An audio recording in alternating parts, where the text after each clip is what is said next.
గత కొద్ది రోజులుగా ఏదైతే కాపు ఉద్యమ తాత మా ముద్రగడ్డ తాత ఉన్నాడో ఆయన మేము అనేకసార్లు చెప్పాం ఆయన వైసీపీ కుక్క అని. కానీ చాలామంది కాపులు నమ్మలేదు.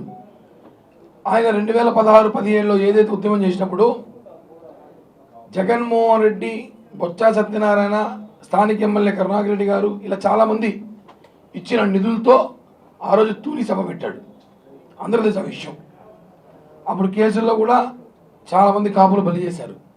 ఈ ప్రభుత్వం రాగానే ఆ కేసు కొట్టేశారు. అప్పుడు చేయించిన ఘనత అంతా అయిందే. ఆయన ఏమైనా మాట్లాడితే చంద్రబాబు గారు నన్ను నా కుటుంబాన్ని హింసించాడు అంటాడు. జగన్మోహన్ రెడ్డి ఏం చేశాడు? ఈ 5 నెలల్లో 5 కోట్ల మంది రాష్ట్ర ప్రజలు హింసించాడు. అంటే నువ్వు గొప్ప, ప్రజలు గొప్ప.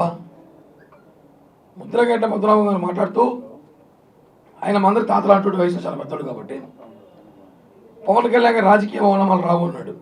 సరే నీకు వచ్చు కదా, నువ్వు ఎందుకు పార్టీ పెట్టలేదు? మొలతాడు కట్టుకున్న కూడా మాట్లాడలేంటే పవన్ కళ్యాణ్ గారు మొలతాడు కట్టుకున్నా లేదా అనేసి నువ్వు కానీ మీ ఇంట్లో చూసారా? సరే నీకు మొలతాడు ఉంది కదా, పార్టీ పెట్టు, పోటీ చేయి, ఏడో చోటు పోటీ చేయి, నువ్వు కానీ కొడుకు కానీ. సలహాలు ఇవ్వడం కాదు. ముద్రగడ్డ పద్మనాభం వ్యక్తి వైసీపీలో నెల జీతానికి పనిచేస్తున్న కాపలా డాగ్. ఈరోజు అయినా పవన్ కళ్యాణ్ గారిని ఇష్టం వచ్చినట్టు మాట్లాడుతూ జనసేన పార్టీ మూసేస్తారు అంటే నువ్వేమైనా జాతకాలు చెప్తున్నావా? ఏదైతే జగన్మోహన్ రెడ్డి దగ్గరికి వెళ్ళి ఇప్పుడు నువ్వు కండువా కప్పుకున్నావు, ఏం హామీ తీసుకున్నావు?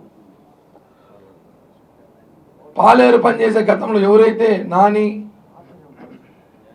ఈ బ్యాచ్ ఉన్నారో వాళ్ళతో పాటు నువ్వు యాడ్ అయ్యావు అంతే. కొత్తగా మీరంతా పీకేది ఏమీ లేదు. ఈరోజు రాష్ట్రంలో ఉన్న పరిస్థితులకి 21 సీట్లకి పరిమితం చేసుకొని త్యాగాలు చేసి నమ్ముకున్న వాళ్ళు చాలామంది ఇబ్బంది పడినా పర్లేదని చెప్పేసి రాష్ట్ర సుభిక్షం కోసం ఈరోజు ఆయన పోటీ చేశారు. ఆ విషయం పక్క పెట్టేసి పవన్ కళ్యాణ్ గారు కాపులు ద్రోహి అంటే మీ వెనక ఎంతమంది కాపు నేతలు చెప్పండి, ఒక మీటింగ్ పెట్టండి. నిన్న ఆయన చేరుతూ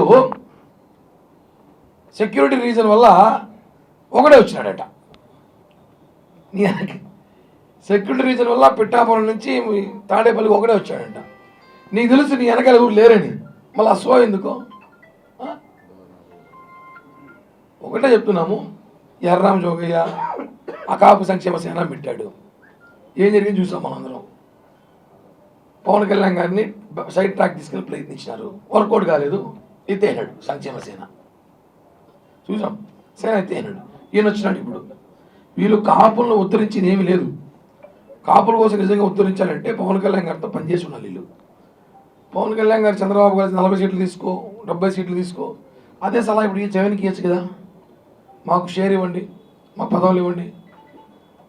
కాపు రిజర్వేషన్ కోసం మీరు పోరాడతారు. ఇప్పుడు ఏమైనా అవన్నీ వదిలేసి మొలతాడు రాజకీయం మాట్లాడతాడు. ఈయన వీళ్ళ కుటుంబ సభ్యులైన మొలతాడు చూసినట్టు. మీకు ఎందుకు? నీకు మొలతాడు, నీ కొడుకు మొలతాడు ఉంటే ఓ పార్టీ పెట్టు, కాపులంతా నీ పక్కన చేర్చుకో. లేదా కాపుల కోసం ఉద్యమం ఇప్పుడు చూద్దాం. ఆ రోజు జగన్మోహన్ రెడ్డి పంపించిన అన్ని కులాలు మనుషులు అక్కడ పెట్టుకొని నువ్వు కాపుల ఉద్యమం చెప్పి ప్రజల్ని మోసం చేస్తావు. నా కుటుంబం నాశనం చేసి చంద్రబాబు అన్నావు. జగన్మోహన్ రెడ్డి అన్ని కుటుంబాలు నాశనం ఈరోజు. ఇవన్నీ మాట్లాడాలి. ముద్రగడ్డ గారిని చెప్తున్నాం, ఇంకొకసారి కానీ పవన్ కళ్యాణ్ గారిని ఇచ్చినట్టు మాడితే పిచ్చికి ఒక్కడిని కొట్టడు కొడతాం. పవన్ కళ్యాణ్ గారిని ఒక మాట మాట్లాడినా. ఎందుకంటే ఈరోజు రాష్ట్రంలో పరిస్థితి చూస్తున్నాం. కాపులు ఎవరు అయిపోయినారు, బీసీలు ఎవరు అయిపోయినారు అందరూ తెలుసు. మేము ఇంకా హద్దు దాటి మాట్లాడగలం, కొన్ని విషయాలు కూడా మాట్లాడగలం. అవి మాట్లాడగలం బాగోదని చెప్పి ఒకటే హెచ్చరిస్తున్నాం. ఎవరైతే ఈ తాతలు ఉన్నారో ఇద్దరు తాతలు చెప్తున్నాం, మీరు కులానికి పనికొస్తే పని చేయండి. అవసరమైతే ఏదైనా మంచి సలహాలు ఇవ్వండి మాలాంటి యువతకి. అంతేగాని మీరు మమ్మల్ని చెడుదోవలో బట్టి చెడగొట్టి జగన్మోహన్ రెడ్డి ట్రాప్లో మీరు పడినట్టు మనం పడాలని చూస్తే మాత్రం ఒప్పుకునే ప్రసక్తి లేదని చెప్పి కూడా హెచ్చరిస్తున్నాం. రాష్ట్రంలో కాపులు మూడబడిపోయినాయి. కాపులు రావచ్చు రిజర్వేషన్ మొన్నపడిపోయినాయి. ఇవన్నీ అడుగయ్యా నువ్వు.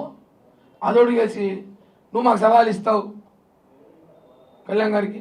కాపులు మీరేం చేస్తారు ఈ 5 ఏళ్లలో? కాపులు రావాల్సిన నిధులు ఏమి తీసుకుని తమ్ము నీకుందా? కాపులకి పలానా చేశానని చెప్పి జగన్మోహన్ రెడ్డి ప్రెస్ మీట్ పెట్టించుకెళ్తావా?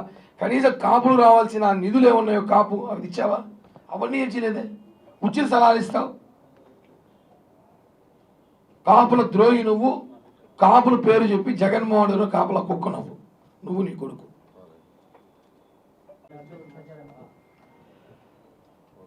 అభ్యర్థి గారు వచ్చారు 2-3 రోజులు అయింది. కలవలా, ఇంకా కలుస్తా, ఆయన కలుస్తా, నేను కలుస్తా. ఇంకా టైం ఉంది కదా, సమయం ఉంది. ఇంకా కలిసి పవన్ కళ్యాణ్ గారితో మాట్లాడాలి. కళ్యాణ్ గారితో మాట్లాడి నిర్ణయం తీసుకుంటాం. ఎందుకంటే ఆయన ప్రకటించారు, ఇంకా ఆయన కలవాలి. ఆయన బిజీగా, నేను బిజీగా ఉన్నా. కలిసాక ఒకసారి మాట్లాడి అధ్యక్షుడు నిర్ణయం తీసుకోని చెప్తాం.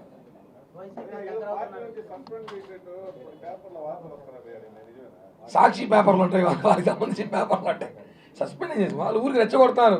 సస్పెండ్ చేయాలని కోరిక ఉందేమో చాలా మందికి. ఎందుకు చేస్తాను? ఏం సస్పెండ్ చేయడం ఏమిది? నేనే దేశద్రోహం కార్యక్రమాలు చేస్తాను ఏమే లేదు కదా.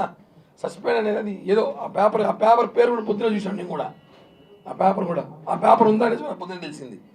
దాని కింద కూడా ఏదో సాక్షి లింక్ ఏదో ఉంటుంది. అవన్నీ ఏమో సాక్షి ఉంటాయి. మంచి ఫేమస్ చేస్తారు, ఫెమిలియర్ చేయండి.